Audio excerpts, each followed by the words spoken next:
Hey everyone, welcome to Pulling Threads.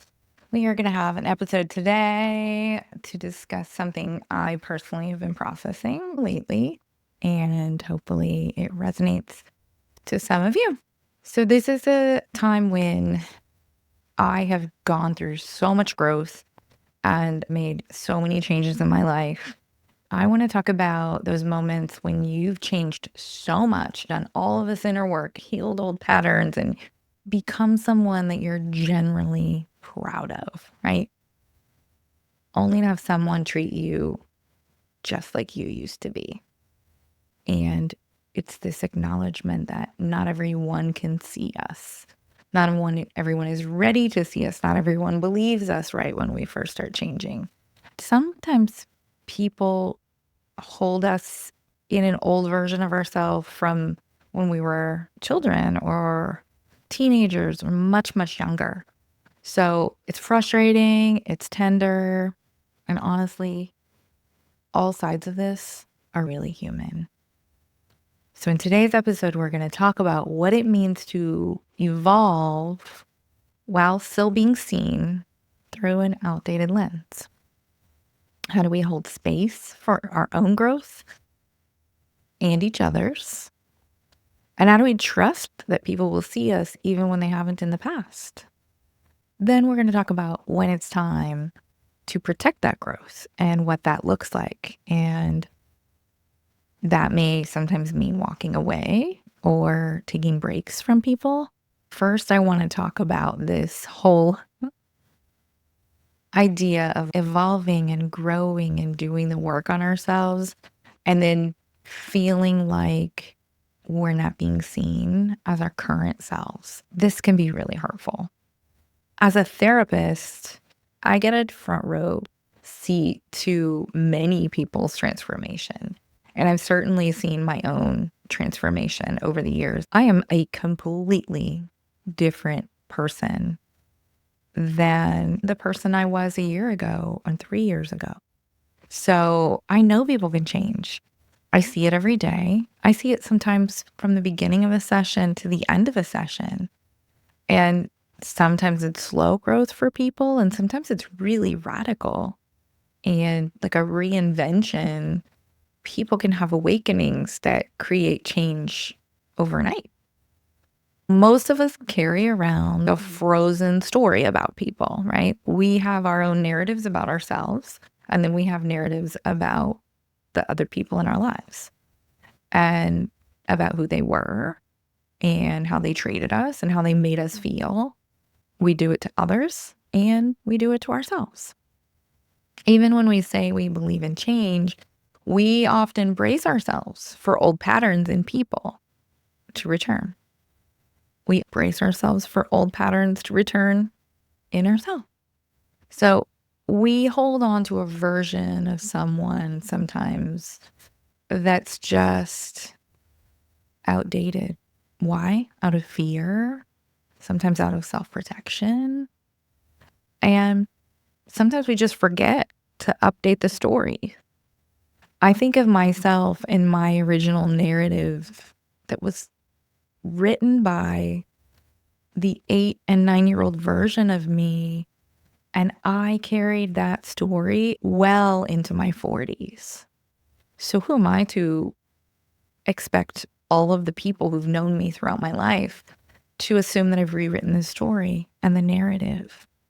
Now, I look back and think, okay, that was crazy that I trusted 9-year-old Leslie to write my story and for that story to really dictate so many of my life decisions up until I really started working on myself and having the realization that, as my old coach would say, 9-year-old me was oftentimes driving the bus. So it can become a really big block if we've grown and we believe that other people haven't grown enough to see us or are choosing not to see us in our new version. It can be a block for intimacy, for forgiveness, for connection. We can shut people out by not trusting them with our new selves. So let's talk about how this can show up. I'm going to share a very simple story of something that just happened between my partner Frank and I, and it just happened last weekend. It really shows on a small scale how this inability to believe that someone's changed or not seeing the change and not trusting that someone's going to show up in their new version can play out. Frank and I were heading to play golf last week, something that in the past has been fun sometimes, but hasn't always been. When Frank hasn't played for a while, he tends to be really hard on himself. And there has been at least one or two times where we actually stopped in the middle of a match because he wasn't playing the way he would have liked. I've experienced him being stressed and agitated and sometimes rushing me. I'm a really new golfer and getting impatient with me. So on the drive over, knowing he hadn't played golf in months and hadn't practiced, I noticed myself bracing. But here's the thing, Frank has also grown tremendously as a person and has become a lot kinder to himself in the last few months. We as a couple have grown a lot since the last time we golfed together. So I noticed myself bracing. I was mentally preparing for what it might feel like if he showed up the way he has in the past, even though I knew he's grown and I was hoping for the best. I tend to be pretty optimistic. I was definitely hoping that the new version, who's a lot kinder to himself, would show up, but I wasn't sure. And I've grown too.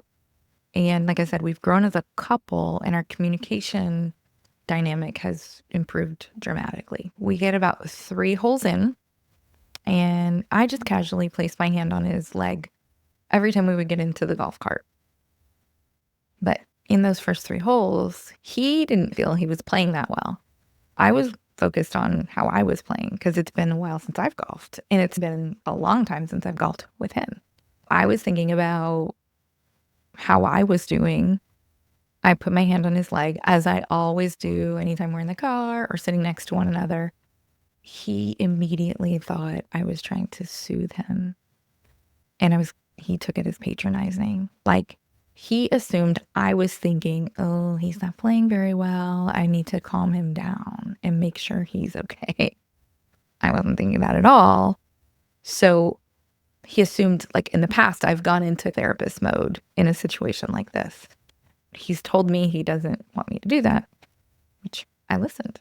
So I wasn't being patronizing and I wasn't going into therapist mode, but he assumed I was guilty of thinking, I hope he does better, but I don't know for sure. And he was thinking once we got started that I was reverting back to some old habit, the old habit of kind of jumping in and trying to make him feel good because he didn't feel good about how he was golfing. We were both carrying old versions of each other into this new experience. We have such tremendous self-awareness now and comfort in communicating that with one another. We caught it. The magic was in awareness and catching ourselves and then making an adjustment. So he asked me if I was patronizing him or if I was trying to soothe him and said, if that's what you're doing, I'd rather you not. I explained that I wasn't, that I was just touching him out of habit. He thought that, and I wouldn't touch him anymore if that made him feel more comfortable. We gave each other the benefit of the doubt. He realized quickly that every time we got in the golf cart, regardless of how good or bad he golfed, I put my hand on his leg. He's like, okay, she definitely wasn't doing that. I realized that he was coping really well. He was able to move on if he had a bad stroke. And those old behaviors that I've seen in the past were not showing up. And when they were creeping in, he was able to get it under control. We actually had an incredible time after we kind of corrected course. That's an example of when you have the comfort level to say to someone, hey, I'm showing up in a new, different way, and I'm really proud of myself, and I want you to see me. In that small moment, there was a big truth. We had both changed. We just hadn't necessarily updated our internal files on each other yet. But because we have such incredible communication, we were able to course correct I'm not going to say what my score was, but he played really well and had an incredible time. The moral of that story and the deeper truth is if I want Frank to believe that I've changed, I have to be open to believing that he's changed too. Growth in relationships require like a mutual witnessing, okay? Not just claiming we've changed, but like allowing each other to see the change, giving each other multiple opportunities to witness it, but not forcing each other to believe it until we're ready. Allowing each other to see it and then offering the same in return. Okay. Like, I think that's where we sometimes mess up. We make the change, we grow, but we don't assume other people have grown enough to handle it and to see it. The only way they're going to see it is if we show up in their lives. Sometimes people don't believe we've changed just because we say we have. They believe we change when they feel it in our presence, when our behaviors show them by shifting consistently over and over again, and when we show up with integrity every time. That's when people believe it. That's when people see us. And we have to learn to not have hurt feelings or doubt our change when people don't see it the first time we show up different. I hope that helps a little bit. There are times when our protective mechanisms show up. We feel like we are not being seen. We've offered this new version of ourselves. We are so proud of it. We're so happy to be with the people we love, or maybe it's our boss, maybe it's our friends.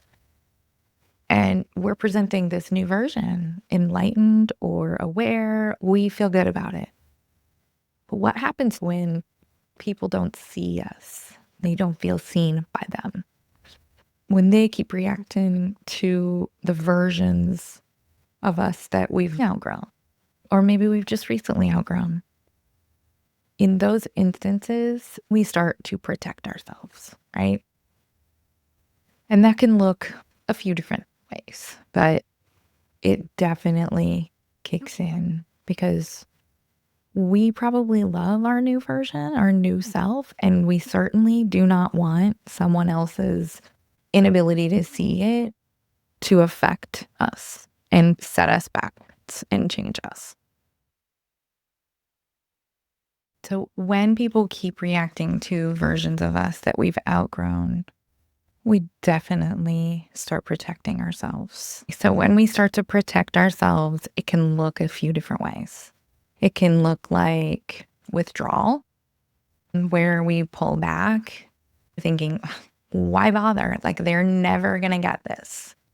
Or I'm just not going to see those people anymore. It may seem avoidant, but it's also the self-protection. If they don't see me the way I am now and they don't see my progress, then I'm going to just stay away from them. The other is over explaining and explaining instead of showing them that you've changed.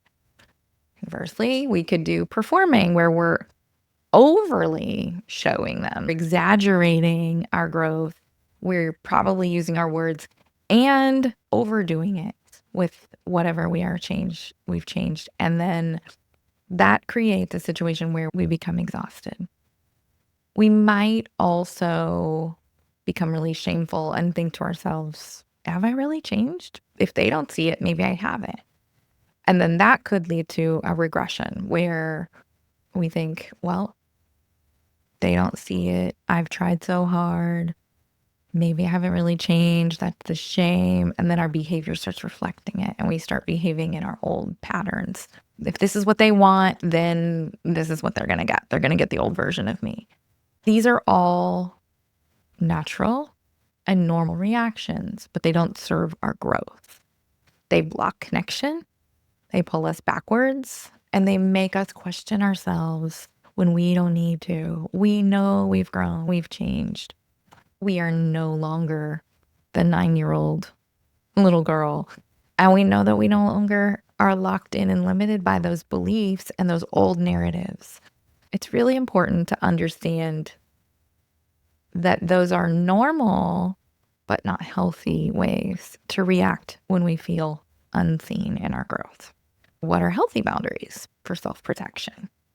The alternative is boundaries, not walls. Here's what that can look like. You can hold your center. Remember who you are. Remember how far you've come. You don't need validation for your growth in order for it to be real. You just need to stay in alignment. If you've grown and you stay in alignment, that's enough. We don't need validation from other people. We don't need other people to see us. We might want them to, but we don't need them to. We can gently correct the narrative in these situations and say, I've grown in this area and I'd love to show up differently with you. I know what I did in the past, but I want to show up differently for you and with you. Let the behavior speak for you, okay? Don't fall into over explaining. That's exactly what I did in the past. And it comes off as inauthentic and out of alignment.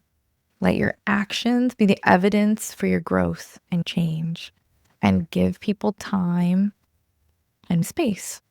Sometimes people need time to adjust to your evolution. Not everyone wants us to grow and change. Sometimes it's a mirror for them and reflects things they need to work on that they're not ready to see.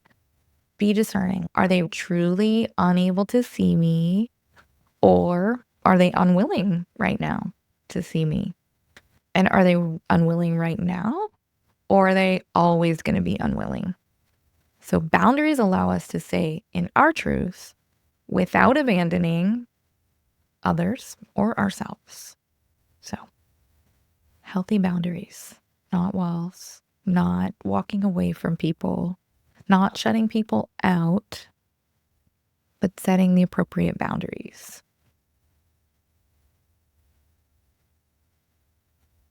Now, there may be a time when we do need to walk away from people if they can't see our growth, they don't want to see our growth, they don't want to believe it, and it's not allowing us to show up the way that we want.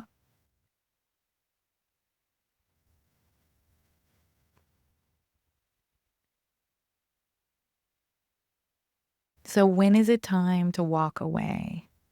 Sometimes the kindest, most powerful thing we can do is walk away, not out of anger, but out of deep, embodied respect for who we've become and for the hard work we've done to get here. And sometimes it's out of necessity. You might need to walk away when your nervous system is constantly dysregulated around them. That's a sign your body is telling you this isn't safe for the person you've become, and that it's time to walk away. You've done everything you can. If your growth is dismissed, mocked, or minimized, it may be time to walk away or at least take a lengthy break. These people, this person, do not want to see you. And it's probably not personal. It's probably based on something that they need that you can't get them in your new version. If you keep shrinking to keep the peace, it might be time to walk away. If you're tempted to go back to a version of yourself just to be accepted by this person. If you've clearly expressed the truth, your truth, like you've shown who you are in this new version and you're so happy in this place and you feel so aligned, and it's met with defensiveness or denial or maybe gaslighting, then it's time to walk away. Like that person or those people are no longer a healthy part of your life. That is not usually your doing. And they may catch up to you someday and things may change, but walking away is important in those situations. It doesn't mean you don't care. It means you care enough about yourself and all of the progress that you've made and your healing is not going to be compromised. And that is so powerful. If you get to the place where you recognize the hard work you've put in and you value it and you can walk away, fantastic.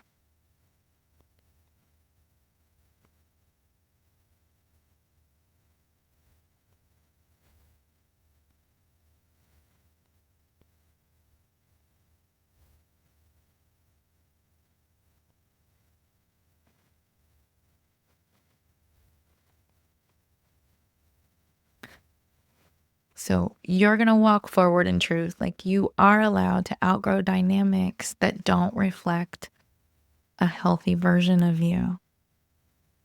You're allowed to protect your peace. You're allowed to grow and thrive and rewrite your narrative. This is a beautiful part about growing older and realizing that we don't have to stay in those old narratives anymore. And it's wonderful.